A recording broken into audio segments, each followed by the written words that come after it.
Hi friends मु शुभस्मिता स्वागत करुच्ची आपण मानकु शुभस्मितास किचन को।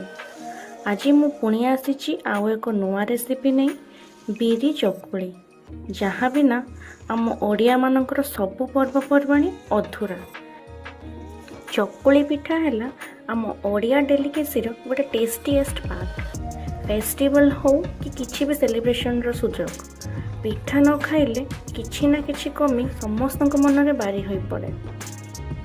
बिरी चकुली सांगकु मटर घुगुनी डालमा क्षीर नले देसी घी चीनी बास आउ कौन दरकार। घर को मो मौसा मौसी आसबार थिला से पाई मु भाबिली पिठा बनईदेवी नले एते रोटी किए करिवो बहुत हैरान। एमती भी मो मौसी को बिरी चकुली बहुत पसंद। प्रथमे मु 1.5 गिना चोपा वाला बिरी नहीं और तार डबल माने 3 गिना अरुआ चाउल नहीं नेली। आपन चोपा छड़ा बिरी मध्य नहीं पारिबे किंतु मते पर्सनली चोपा वाला बिरी रो टेस्ट एंड तार स्मेल बहुत पसंद। बिरी चाउल को भल भाबे 2 ରୁ 3 थर धोई नबा तापर सेथिरे पानी दे ओवरनाइट बतरई नबा। सकाळु बिरी को टिक्के चकटी देले सबु चोपा आपे आपे छाड़ी जिवो।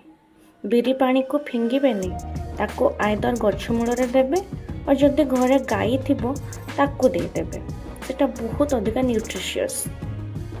एबे गोटे ग्राइंडिंग कप रे अल्प अल्प पानी दे गोटे थिक स्मूथ बैटर प्रस्तुत करि नेछि।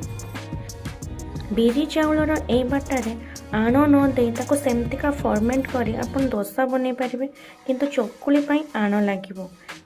प्रथमे गोटे गिनारे गिने पानी नेली और से गिनारे आउ गिने पानी नहीं से 3 स्पून मापरे चाउल चूना दे ताको मिक्स कला परे धीर जाल कंटिन्यूअसली स्टर कला पर्यंत गोटे थिक कंसिस्टेंसी न आस जाए से पर्यंत आम ताको स्टर करवा।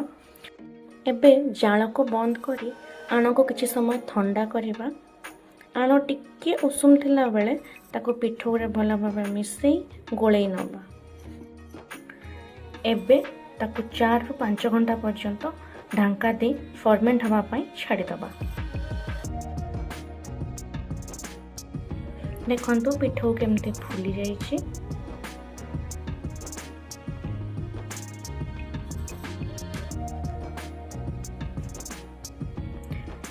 एबे मु अधा पखापाखि पिठो काढ़ी रखिछि और बाकी थिबा पिठो रे आवश्यक हिसाब रे लूण दे ताको गोळेई नेली और पिठा करवा आरंभ करदेली। लूण अपन सब बड़े लास्ट रे देबे नले पिठो ना खट्टा ही जीवो। देखंतु पिठा केमती जालीदार टेक्सचर रे तैयारी होची और इजीली उल्टी जाउची। किंतु प्रथमे ताबा को भल भाव रे ऑयल रे ग्रीस करबा को भूलिबेनी नले पिठा पूरा कामुड़ी धरिबो। मु पिठा करतला बेले ना माँ मटर घुगनी रेडी कर देथिले एंड ट्रस्ट मी मो माँ बहुत टेस्टी मटर घुगनी बनाती। मु थरे केबे आपण मानक सह ना से मटर घुगनी रो रेसिपी निहाते शेयर करबे। मु गोटे गोटे करी सब पिठा बनै देली तापरे आमे समस्ते संगरे बसी पिठा घुगनी एंजॉय करले।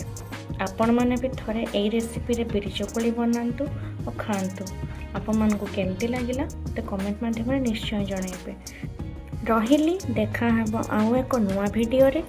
सेतेबेला पर्यंत do like share comment and subscribe to my channel. जय जगन्नाथ। बनांतु खांतु और एंजॉय करंतु। बाय।